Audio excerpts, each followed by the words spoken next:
à tous et bienvenue pour une nouvelle vidéo. Je suis Audrey de la chaîne Stan Sushi, j'espère que vous allez bien. Je pense que cette vidéo elle va peut-être pas plaire. Quand je dis pas plaire, c'est au vu des personnes pour lesquelles je vais faire des réactions, parce que bah on va réagir aux anciens membres de 50-50 qui s'appelle du coup maintenant Ebloomé. Non, oui Ebloomé, c'est bien ça. Elle s'appelle Ebloom et c'est même pas Ebloomé, c'est Ebloom. C'est Ebloom, selon les angles c'est Ebloom. Donc elle s'appelle Ebloom maintenant. Et du coup, je sais qu'il y a des gens... En fait, il y a vraiment cette guerre entre les nouvelles membres de 50-50, les anciennes membres, surtout qu'en plus dernièrement, pour les gens qui ont suivi un peu les news, j'ai suivi au loin, hein, je précise, avec mon déplacement non d'or, je vais pas vous mentir que la K-pop là, c'était pas ma priorité, hein, je vous le dis en toute honnêteté, c'était pas ma priorité les news K-pop et tout, donc ça m'a fait faire une bonne pause et j'ai apprécié, genre me déconnecter total, mais avant que je parte, j'avais déjà cette histoire là que les membres de 50-50 avaient gagné, alors pas les membres, comment il s'appelle? Je sais plus comment il s'appelle. Le gars qui était derrière la production du coup de 50-50 qui a été Han Sung-gil. Je crois que c'est Han Sung-gil. Je sais plus. Je me rappelle plus de son nom. Mais lui là, qui voulait de l'argent. Voilà. Bah lui, il a gardé les droits du coup de Cupid des 50-50 parce qu'il y avait eu toute une histoire. Il avait essayé de revendre les membres, etc. Enfin, les membres, de vendre le groupe à Sony Music. Il y avait eu tout un truc et qu'il avait en plus falsifié des signatures. Il y a eu tout un truc. Drink a fait une vidéo dessus. Je vais pas vous dire d'aller regarder la veine parce que du coup, elle est assez ancienne dans le temps et du coup il manque les nouveautés, mais Drink a fait une longue vidéo dessus. Si je dis pas de bêtises, les baguettes on a aussi un peu parlé également dans une vidéo qui récapitulait un peu tout ce qui s'était passé, bref. Mais tout ça pour dire qu'il s'est passé plein de choses avec 50-50. Du coup, les anciennes membres, donc Alan, Shio et Sena, bah, elles ont été kick out du coup de Attract. Et Kina, parce qu'en fait Kina était retournée parce qu'à la base c'était toutes unies. Et en fait Kina est revenue en disant que non, qu'elle s'était trompée, qu'on les a manipulées, etc. Donc comme Kina est revenue, bah, le PDG a pu kick out les 3 autres membres. Et les 3 autres membres ont trouvé une autre agence qui a accepté de les signer. Et du coup bah là elles ont fait leur début avec le titre Echo. Elles ont sorti un single, il y a que 2 sons dessus, donc il y a Echo et Never, je sais plus quoi le titre, je l'ai écouté, il est super doux. D'ailleurs j'ai déjà écouté Echo aussi, d'ailleurs, donc la réaction sera pas très réaction parce que je les ai déjà écoutés pendant que justement j'étais en balade. J'avais trop envie, en fait j'étais trop curieuse d'écouter parce que j'avais entendu les teasers et ça me plaisait trop et je me suis dit je peux pas attendre. Je peux pas attendre d'en faire une réaction parce que je savais pas quand j'allais faire mes réactions. Du coup j'ai déjà entendu la chanson. J'ai pas vu le MV mais j'ai déjà écouté. Mais bref. Du coup c'est parti pour Echo des Ebloom. Et je vous dirai vraiment ce que je pense principalement de la chanson après et surtout du MV parce que je ne l'ai pas encore vu. Donc let's go.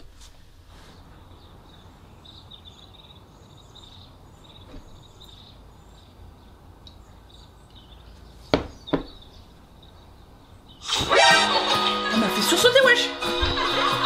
La go m'a fait sursauter. Genre elle est sortie de nulle part, c'est un film d'horreur ou quoi?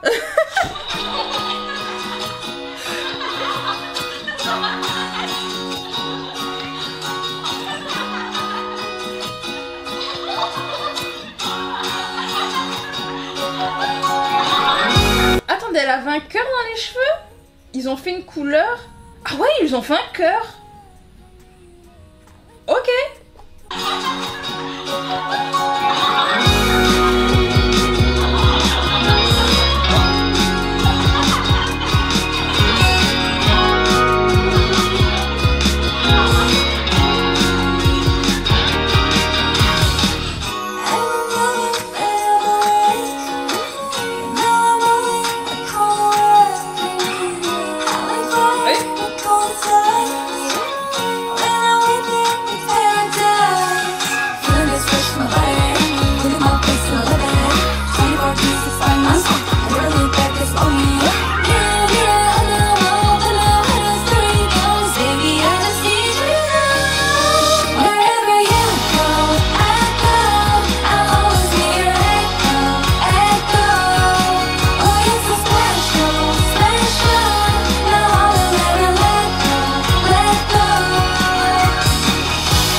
They seem like whoa.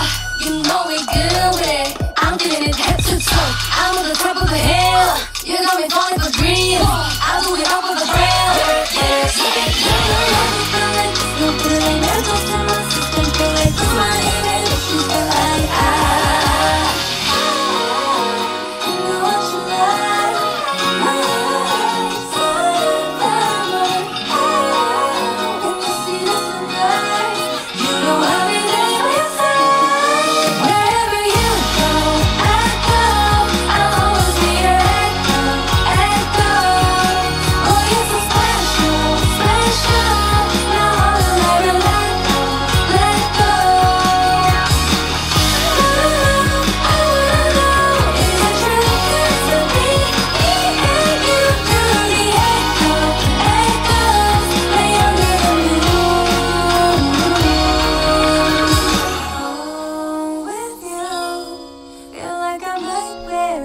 Par contre, guys, faites pas ça dans la vraie vie, hein. Ce qu'elle vient de faire là, ne faites pas ça, hein. Un moteur qui... Vous touchez pas le moteur, hein. On l'apprend d'ailleurs en passant le permis, hein, n'hésitez pas. Mais votre moteur, il est giga chaud, genre après tout le voyage qu'elles ont fait là, faites pas ça, hein. Vous allez vous brûler. Genre à la go, elle est en mode, oh, je veux toucher. Qui fait ça? Ne le faites pas. Voilà, très mauvais exemple. C'est pas bien. C'est une malade.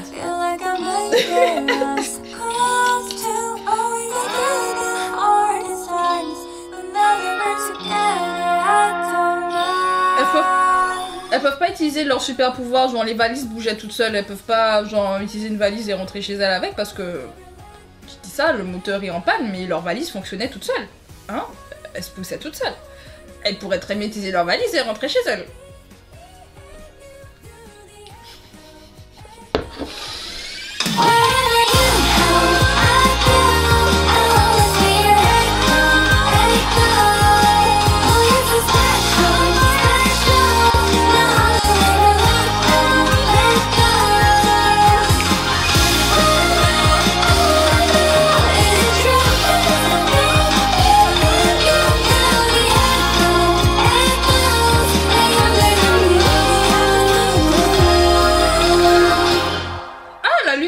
Fleurs, enfin plein de fleurs du coup, un champ de fleurs.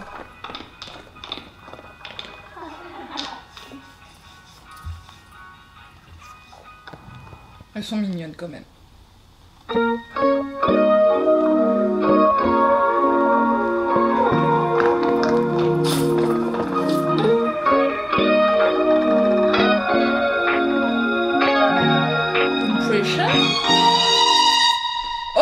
Donc elles nous ont teasé leur futur son du coup parce que ça s'appelle pas Impression hein, la chanson titre, enfin la chanson titre, la première chanson de leur single s'appelle pas comme ça hein.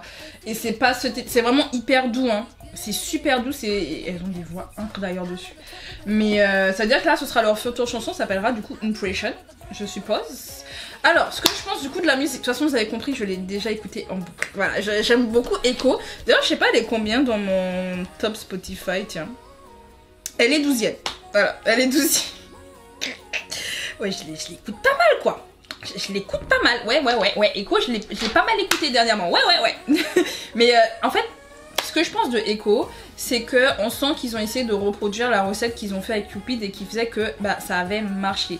Je m'explique, quand vous écoutez même l'instrumental de Echo, je trouve que ça rappelle pas mal Cupid et les chansons qu'elles ont pu faire avant sous 50-50. Après il y a Ahn Sung-il, je crois qu'il s'appelle comme ça, je suis persuadée, peut-être que je me trompe, mais je suis persuadée que c'était ça son nom, qui travaille derrière en fait. Elles ont rebossé avec lui du coup pour leur comeback. Il y a une part de moi qui se dit...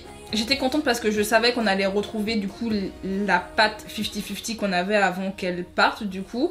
Et en même temps j'étais en mode, le gars vous a volé de l'argent, genre Kina on lui a volé de l'argent, genre elle a écrit quand même des trucs sur Cupid. Genre le rap c'est Kina quoi, donc Kina elle devrait avoir les droits dessus.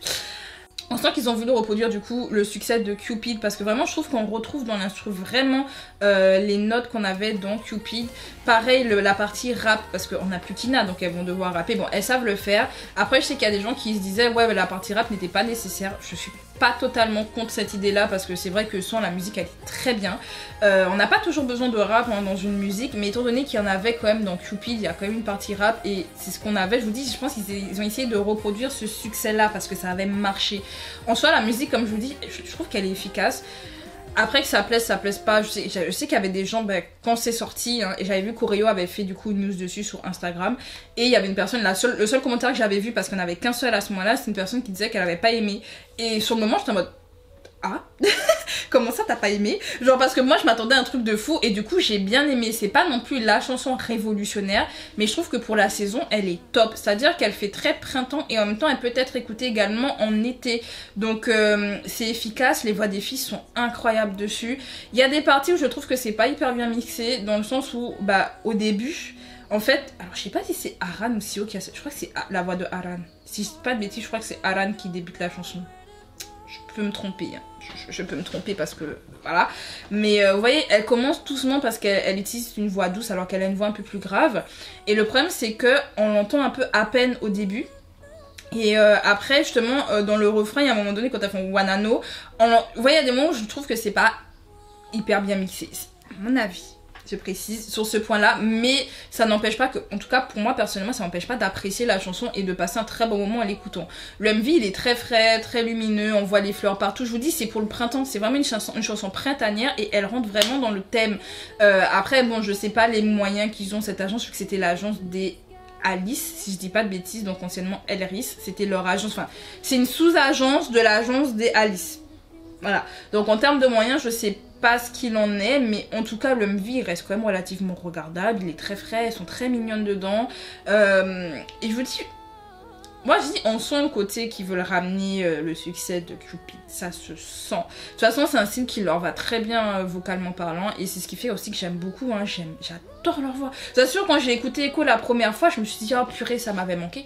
Vraiment, je me suis dit, oh purée, ça m'avait manqué. Leur voix, leur voix de Aran et Sio, genre, j'étais en mode, c'est ça que j'attendais. Bref, donc moi, j'ai passé un bon moment à l'écouter. J'aime beaucoup Echo. Comme dit, la chanson de leur single, la chanson d'intro, elle est très douce. Au début, j'ai même cru que j'allais la préférer à Echo parce que c'est très doux, mais je l'ai pas réécoutée en fait, en vrai.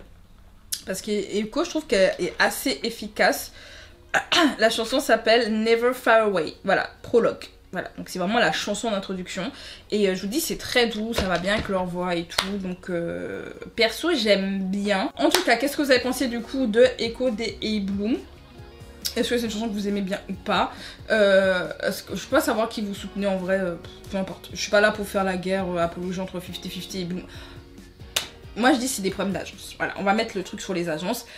Et puis basta. Parce que pour moi, le problème, c'était Han Seung-gil et le gars de Attract. Battez-vous, allez dans la boue et battez-vous. Voilà. Parce qu'au final, le problème initial, surtout si on parle de manipulation, bah c'est Han Seung-gil. Bon, c'est lui qui a bossé sur Echo, donc je devrais pas écouter en fait. Non, bon, bref. Et la vie est compliquée, hein, d'accord? C'est compliqué. Moi, j'aime bien Echo. Voilà. Je suis en contradiction totale, mais je pense que vous voyez mentalement parlant où j'en suis, c'est-à-dire nulle part. Bref, on se dit à bientôt pour de nouvelles vidéos. C'était Audrey. Salut!